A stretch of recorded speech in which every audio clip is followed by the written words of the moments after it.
जिला के मशहूर व मकबूल सरमायादार जिनके पास ना तो सरमाए की कमी थी ना तो ताकत की, मंशियात में मुब्तला है, ड्रग्स में मुब्तला है, तो उसे हमदर्दी की ज़रूरत है। जेल, पुलिस केसेस इन चीज़ों का हल नहीं है। मेरा ज़ाती मानना है वो बिल्कुल कतई इन चीज़ों का हल। अपनी पार्टी वाहिद एक ऐसी जमात है जो सच पर मबनी है। इस वक्त हमारे साथ बात करने के लिए मौजूद है। मैं बताना चाहूँगा कि इनका जो सियासी सफ़र है वो JKPM से शुरू हुआ था, जिस JKPM का कहीं नामो निशान भी आजकल नहीं है। और उसी के चलते अगर बात करें, उसके बाद जो है इन्होंने हाल ही में जो है जम्मू कश्मीर अपनी पार्टी ज्वाइन की है, और उसमें भी ये चुने गए डिस्ट्रिक्ट यूथ प्रेसिडेंट। आखिर डिस्ट्रिक्ट यूथ प्रेसिडेंट चुने गए नौजवानों के लिए क्या सोच विचार है इनकी, और जो सियासी सफ़र जो है इनका JKPM से शुरू होता है और जम्मू कश्मीर अपनी पार्टी में ये क्यों आए और किस सोच विचार के साथ इन्होंने जम्मू कश्मीर अपनी पार्टी ज्वाइन की। नई ही पार्टी है और नए ही चुने गए डिस्ट्रिक्ट यूथ प्रेसिडेंट। शायद साहब, क्या कहना रहेगा आपका सियासी सफ़र जो है वो JKPM से शुरू हुआ है और आज जम्मू कश्मीर अपनी पार्टी आपने ज्वाइन की है, तो इसमें भी आप डिस्ट्रिक्ट यूथ प्रेसिडेंट क्या वो आपको ओहदा दिया गया, तो यूथ के लिए क्या मैसेज रहेगा और जम्मू कश्मीर अपनी पार्टी किस सोच विचार के साथ जो है आपने ज्वाइन की? देखिए वसीम साहब, सबसे पहले आपका शुक्रिया। जब JKPM का वजूद हुआ उससे कबल में इनफरादी तौर पर समाजी कामों में सरगर्म था। JKPM के वजूद में आने से न सिर्फ किश्तवाड़ बल्कि पूरी रियासत को इनकलाबी सियासी मुतबादिल दिखाई दिया। फिर आप खुद वाकिफ़ हैं, 5 अगस्त 2019 को जो वाक़या हमारी रियासत के साथ हुआ, उस वक़्त जितनी भी ये रवायती सियासी जमातें थी ये सब एकदम से इरेलेवेंट हो गई। उसी दौरान अल्ताफ़ बुखारी साहब की क़यादत में कुछ उनके हम ख्याल रहनुमा आगे आए, जिन्होंने हमें एक ऐसा प्लेटफॉर्म दिया जो सच और हकीकत पर मुबनी है। इन्हीं वजूहात की वजह से और नज़रियाती यकसुई की वजह से मैंने जनाब सैयद असगर अली साहब की क़यादत में अपनी पार्टी ज्वाइन की। अगर देखा जाए, जब भी कोई भी इंसान हो वो किसी भी पार्टी को ज्वाइन करता है, हर किसी की अपने जो है हर किसी को अपना अपना जो है एक ख्याल होता है, उसकी अपनी सोच होती है। उस सोच को इम्प्लीमेंट करने के लिए वो किसी पार्टी का सहारा लेता है। तो आपकी क्या सोच रही है फ्यूचर में, जो जिस सोच को आप इम्प्लीमेंट करना चाहते हो आगे इस जम्मू कश्मीर अपनी पार्टी को लेके? देखिए, जो सिर्फ सच की सियासत करना चाहती है, जो बिना मज़हब के सियासत पे यकीन रखती है, और यही एक ऐसी पार्टी है जो जवानों के बारे में बहुत ज़्यादा सोच रखती है, जो नहीं चाहते कि हम जवानों को जो है इस्तेमाल करें, जवानों को जो है उनको ख़राब करें। इसीलिए जो है मैंने ये पार्टी चुनी है और मैं इस पार्टी में शामिल हुआ। नौजवानों की अगर बात करें तो हमें ड्रग्स की जो है ड्रग्स भी याद आ जाता है, क्योंकि आप बाखूबी जानते हैं कि ड्रग्स जो है वो काफ़ी आम हो चुका है, जिसको लेके आए दिन हर कोई सियासी पार्टीज़ भी जो है बात उठाती है, एडमिनिस्ट्रेशन भी बात उठाती है, लेकिन कहीं ना कहीं अगर देखा जाए आउटपुट बिल्कुल भी नहीं देखने को मिलता है। तो आप इस चीज़ के लिए क्या करना चाहेंगे, खास करके नौजवानों को इस ड्रग्स से निकालने के लिए? देखिए वसीम साहब, हमारा नौजवान जो है वो चारों तरफ से बदज़नी का शिकार है, बेउम्मीदी का शिकार है, बेरोज़गार है। लेकिन आप वजह देखिए, वजह क्या है इनकी बेरोज़गारी की वजह क्या है? अगर हमारे यहाँ हज़ारों मेगावाट पावर प्रोजेक्ट बन रहे हैं जो कि बाहर रियासतों को रोशनी देंगे, लेकिन हमारे अपने वसाइल का जो है हमारे जवान को कहाँ पर फ़ायदा हो रहा है? हमारे नौजवान बेकार क्यों घूम रहे हैं? ये क्या वजह है? यहाँ पर जब भाजपा की सरकार आई तो बहुत बड़े बड़े वादे किए थे इन्होंने कहा था कि जब प्रोजेक्ट आएंगे तो खाली जेंट्स ही नहीं बल्कि हम लेडीज़ को भी काम दे देंगे प्रोजेक्टों में। लेकिन बदकिस्मती से आज आप खुद देख रहे हैं कि किस तरह से हमारा जवान जो है रास्ते से भटक कर, और ये रास्ते से भटकना जो है ये वजह ही यही है कि हमारा जवान यहाँ पर बेरोज़गार है। किस तरह से रास्ते से भटक कर जो है वो मंशियात की तरफ चला गया है। ये वजह अगर है तो बेरोज़गारी है, वजह अगर है तो भाजपा है, वजह अगर है तो हमारे ये डीडीसी मेंबर और चेयरपर्सन है जिन्होंने बहुत बड़े बड़े वादे किए। जब इनके इलेक्शंस आए ये 370-35 से वापस लाने के लिए निकले थे। 370-35 से तो दूर की बात है, ये तो हमारे बेरोज़गार जवानों की बात तक नहीं करते।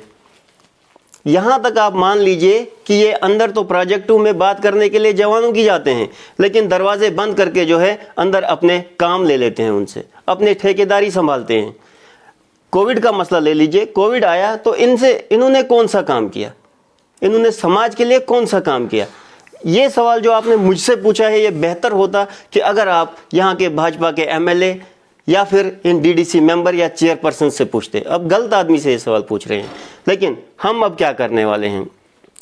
हमारे कायद अल्ताफ़ बुखारी साहब आए हुए थे, मेरी उनके साथ डिटेल में बात हुई इस बारे में, और इंशाल्लाह बहुत जल्द उन्होंने वादा किया है कि बहुत जल्द हम यहाँ पर एक रिहैबिलिटेशन सेंटर का क़याम करेंगे, जिस रिहैबिलिटेशन सेंटर में हम इन नौजवानों को सुधारने की कोशिश करेंगे और इनको एक मौका और दें, हम एक मौका और इनको फराहम करें कि ये अपनी ज़िंदगी जो है अच्छी तरह से बसर करें। आपने बहुत सारे एलिगेशंस जो है वो भाजपा के ऊपर या बाकी सियासी पार्टीज़ के ऊपर आयद किए, लेकिन अगर वो गलत है तो आप सही करने के लिए क्या कदम उठाएंगे? सही करने के लिए इसमें यही बात है कि मैं नौजवानों से ये गुजारिश करता हूँ कि आगे आए, अपने हक के लिए लड़े। अगर आज का नौजवान अपने हक के लिए नहीं लड़ रहा है तो वो कल को किसी और का हक कहाँ से दिला पाएगा? ये नौजवान की सोच क्या है, यहाँ के नौजवान की? आगे आएँ, हमारा ताउन करें, हमारी ताकत बने, और मैं वादा करता हूँ यहाँ के नौजवानों के साथ कि या तो इन प्रोजेक्टों पर ताले लगा दिए जाएंगे या तो इन प्रोजेक्टों में हमारे नौजवानों को काम मिलेगा। और अगर कहीं भी ऐसी कुछ बात होती है तो सबसे पहले शाहिद भट्ट जो है अपने सीने पर गोली खाने के लिए तैयार है, लेकिन नौजवान आगे आए तो सही। अगर हम बात करें तो नौजवानों की जब बार बार बात आती है तो क्या आपको नहीं लगता है कि यहाँ का नौजवान भी काफ़ी ज़्यादा तंग आ चुका है? और वो वसीम साहब, मैं वसीम साहब मैं आपसे यही कह रहा हूँ कि तंग आ चुका है, लेकिन वजूहात क्या हैं? वजूहात ये हैं कि पेरेंट्स जो हैं यहाँ पर लोन लेकर, एजुकेशन लोन लेकर बच्चों को बाहर पढ़ाई के लिए भेजा। इन्होंने ट्रेनिंग करवाई, इंजीनियरिंग ट्रेनिंग करवाई, ताकि ये इंजीनियर बन के आए, हमारे अपने वसाइल का फ़ायदा उठाएं, यहाँ पर ये एडजस्ट हो जाएं, कम से कम इनकी लाइफ बन जाए, इनकी ज़िंदगी बन जाए। लेकिन बड़ी बदकिस्मती की बात है कि लोन वहाँ का वहीं है, बच्चे दर बदर घूम रहे हैं, और यही वजूहात हैं कि बच्चे जो है आजकल ड्रग्स में मुब्तला हैं, और जिससे हमारा समाज की जो है आगे आने वाली पैदावार जो है वो भी ख़राब होने वाली है। ये सोच क्या रहे हैं? नौजवानों के लेके जो अगर हम बार बार यही बात उठाते हैं तो नौजवान सियासी पार्टी से तंग आ चुके हैं, उन वादों से तंग आ चुके हैं, वो जो बार बार वादे किए जाते हैं। मैं एक पार्टी की बात नहीं करूंगा, मैं हर किसी पार्टी की बात करूंगा। तो इन चीज़ों से वो तंग आ चुके हैं। तो अब आप जम्मू कश्मीर अपनी पार्टी जो है वह नई पार्टी है, और एक तरफ से तो वो बाकी पार्टी से भी तंग आ चुके हैं। तो जम्मू कश्मीर अपनी पार्टी भी वही वादे कर रही है। तो आप देखिए इलेक्शन नहीं है, हम वोट नहीं मांग रहे किसी से, हम लोगों से ये नहीं कह रहे कि हमें वोट दीजिए, हम जवानों से ये कह रहे हैं कि आगे आइए, अपने हक के लिए लड़िए। पहले लड़े तो सही, पहले उन्हें अपना हक मिले तो सही, उसके बाद उनकी अपनी सोच है, वो खुद फैसला लेंगे कि उन्हें क्या करना है क्या नहीं करना है। आखिर में आखिरी सवाल आपसे यही कहना चाहूँगा कि जम्मू कश्मीर अपनी पार्टी भी नई थी, और हाल ही में जो यहाँ पे डीडीसी इलेक्शन भी करवाए गए, और नई पार्टी, और यहाँ पे आपने किस प्रिपरेशन के साथ, किस सोच विचार के साथ आपने जो है यहाँ पे डीडीसी कैंडिडेट अपना मैदान में उतारा था, जबकि बड़ी पार्टीज़ के साथ इस वक्त टक्कर थी, एनसी, बीजेपी, पीडीपी, पुरानी पार्टीज जो हैं, और बावजूद उसके जो है नई पार्टी थी और आपने डीडीसी कैंडिडेट जो है मैदान में उतारा। वसीम साहब, जिन इंतखाबात की आप बात कर रहे हैं, आप खुद भी एक उसी हल्का इंतखाबात से ताल्लुक़ रखते हैं, आपको बखूबी इल्म होगा कि हमारी पार्टी उन दिनों किश्तवाड़ में नई उभर रही थी। तो हमने अपनी पार्टी को इंट्रोड्यूस करना था, अपना पैगाम घर घर पहुंचाना था, इसलिए हमने अपना कैंडिडेट एक जो है खड़ा कर दिया। शेख साहब जो बहुत ही गरीब घराने से ताल्लुक़ रखते हैं और निहायत ही शरीफ किस्म के इंसान हैं। आप खुद देख लीजिए कि उनके बमुकाबले में कौन थे। हमारे पास अगर था तो सच था, हम यही सच लेकर लोगों के पास गए, उनसे उनका ताउन मांगा। फ़िलहाल बहरहाल जमहूरियत है, सबकी अपनी अपनी सोच है। पूरे एरिया ने सोचा कि हम एक बार इनको भी चुन कर देख लेते हैं, इनसे बहुत सारी उम्मीदें थी।